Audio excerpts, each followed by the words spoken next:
মানে মানুষের সাহস দেখে অবাক না হয়ে পারি না। ইয়ামাহা শোরুমের সামনে থেকে একটা বাইককে টার্গেট করে ওই বাইকটা চুরি করে নিয়ে চলে গেছে। মানে কতটা দক্ষ চুর এগুলা, আপনি পুরো ভিডিওটা দেখলে আপনি বুঝতে পারবেন যে এরা আসলে কতটা অভিজ্ঞ।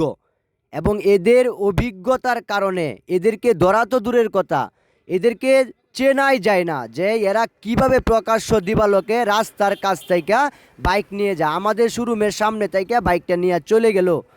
সে কি কাজ করছে দেখেন। সে হচ্ছে মূলত এখানে বাইকটাকে টার্গেট করে আরেকজন মানুষকে ফোন দিছে। ফোন দেওয়ার পরে ও আসছে, আইসায়রে ওর সাথে আলোচনা করতেছে বাইকটা নেওয়ার জন্য। এবং কি এখানে তারা যে আসছে তাদেরকে দেখে বোঝা যাইতেছে যে তারাই হচ্ছে মূলত বাইকের মালিক। মানে এমন একটা ব্যবহার করতেছে যে বোঝা যাইতেছে যে বাইকের মালিক। সো এখন বিষয়টা হচ্ছে পাশাপাশি আরেকজন, মানে হচ্ছে তারা তিনজন আলাদা আলাদাভাবে বাইকটাকে ফলো করে, একজনে ফলো করছে আর দুইজনকে ফোন দিয়ে এখানে আনছে। এরপরেও এটা যদি সাধারণ কোনো জায়গা হইতো তাহলে হয়তো বা বিষয়টা মানা যেত। এটা হচ্ছে আমাদেরই শোরুম, ইয়ামাহা শোরুমের সামনে থেকেই বাইকটা নিয়ে গেছে। আরেক লোকে বাইকটা রাইকা ভিতরে গেছে, আর এই ফাঁকে তারা এই কাজটা করে ফেলছে। একজন হচ্ছে মূলত ট্রাফিক নিয়ন্ত্রণ করে, মূলত দেখে বোঝা যাচ্ছে যে সে ট্রাফিকের কাজ করতেছে এই জায়গায়। মানে যানজট লাগিয়ে গেছে এমন একটা পরিস্থিতির ভিতরে, আর দুইজনকে লাগাই দিছে বাইকটা নেওয়ার জন্য। আর এভাবে সম্পূর্ণ কৌশলের ভিত্তিতে বাইকটা নিয়ে চলে গেছে। তবে সবথেকে বড় বিষয় হচ্ছে, মজার বিষয় হচ্ছে বাইকটা নিয়ে বেশি দূর যাইতে পারে নাই। কারণ হচ্ছে আমরা যখন টের পাইছি যে বাইকটা এইখান থেকে নিয়ে গেছে, তখনই আমরা সিসিটিভি ফুটেজ চেক দেওয়ার পরে আমরা পুরো ফুটেজটাই পাই।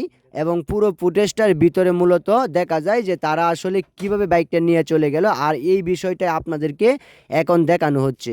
এটা সম্পূর্ণ বাস্তব এবং এভাবেই হচ্ছে মূলত আমাদের শোরুমের সামনে থেকে কয়েকটা বাইক চুরি হয়েছে।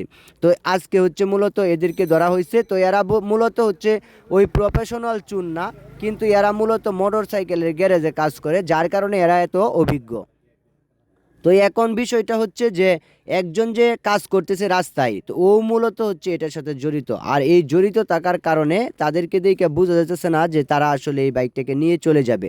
তো মূলত অনেক যখন ফাঁকা অবস্থানে ছিল তখন হচ্ছে মূলত তারা এই বাইকটাকে নিয়ে চলে গেছে।